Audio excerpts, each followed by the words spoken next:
Soybean আর বেসন দিয়ে দুর্দান্ত একটা ব্রেকফাস্ট বানাবো। তার জন্য দেখুন এক বাটি সোয়াবিন খুব ভালো করে ধুয়ে নিয়েছি, ধুয়ে এভাবে রেখেছি। আর এদিকে একটা বাটিতে গরম জল বসেছি।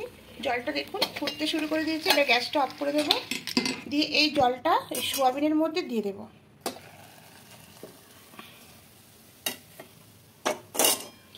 সোয়াবিনের মধ্যে দিয়ে খুব ভালো করে জলের সঙ্গে মিশিয়ে নেব,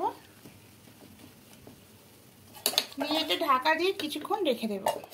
এবার ঢাকাটা খুলে নেবো। দেখুন সয়াবিনগুলো একদম গরম জলে ভিজে কত বড় হয়ে গেছে, একদম ডবল হয়ে গেছে। এবার এটাকে এর মধ্যে তুলে নেব। এবার সয়াবিনগুলো একটু হালকা করে চেপে নেব। এরকম চেপে জলটা বার করে নিয়ে এবার এর মধ্যে বাটির মধ্যে নিয়ে নেব। সবটাই হবে জলটা দেখুন নিগড়ে রেখে দিয়েছি। এবার এর মধ্যে দিয়ে দেবো, মিক্সিতে দিয়ে এটা একটা পেস্ট করে নেব। খুব মিহি পেস্ট করবো না, দুবার একটু ঘুরিয়ে নেব মিক্সিটা।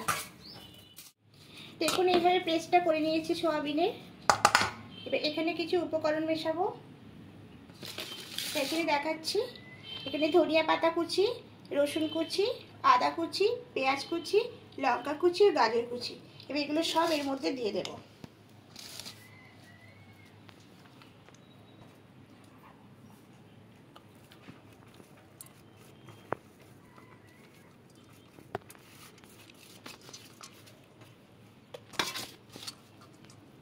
এবার এখানে লবণটা দেবো।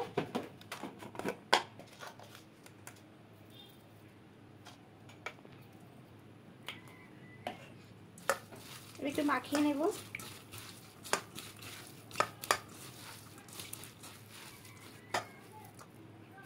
এবার এখানে বেসন দিয়ে দেব।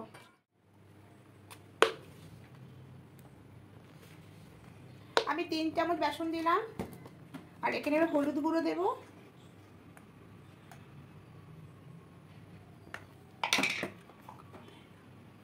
আর লঙ্কা গুঁড়ো দেব। এবার খুব ভালো করে এটাকে মাখিয়ে নেব। এটা কোনো জল লাগবে না, যেহেতু সয়াবিনে জল থাকে। খুব ভালো করে মাখিয়ে নিয়েছি। এখানে একটু জোয়ান গোটা জিরে দিয়ে দেবো, অল্প করে গোটা জিরে দেবো, দিয়ে এবার খুব ভালো করে এটাকে মাখিয়ে নেব। দেখুন মাখানোটা একদম রেডি হয়ে গেছে। এদিকে ছোট প্যান বসিয়েছি, তো প্যানটা গরম হয়ে গেছে। এবার ওখানে সাদা তেল দিয়ে দেবো।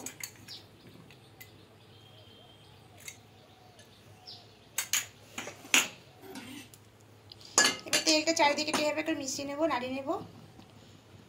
এভাবে লাগিয়ে নিলাম। এবার এখান থেকে নেব,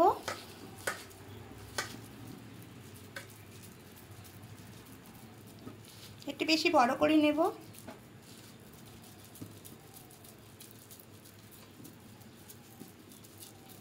এবার এই প্যানের মধ্যে দিয়ে দেব, একটু লো ফ্লেমে রাখবো।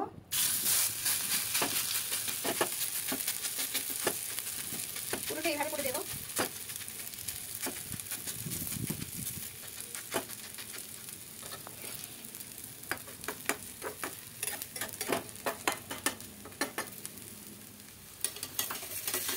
এবার এটাকে আস্তে করে উল্টে দিতে হবে।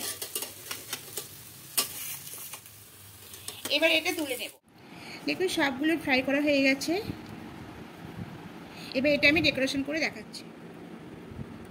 দেখুন ডেকোরেশনটা করা হয়ে গেছে, আমি একটা খেয়ে দেখছি।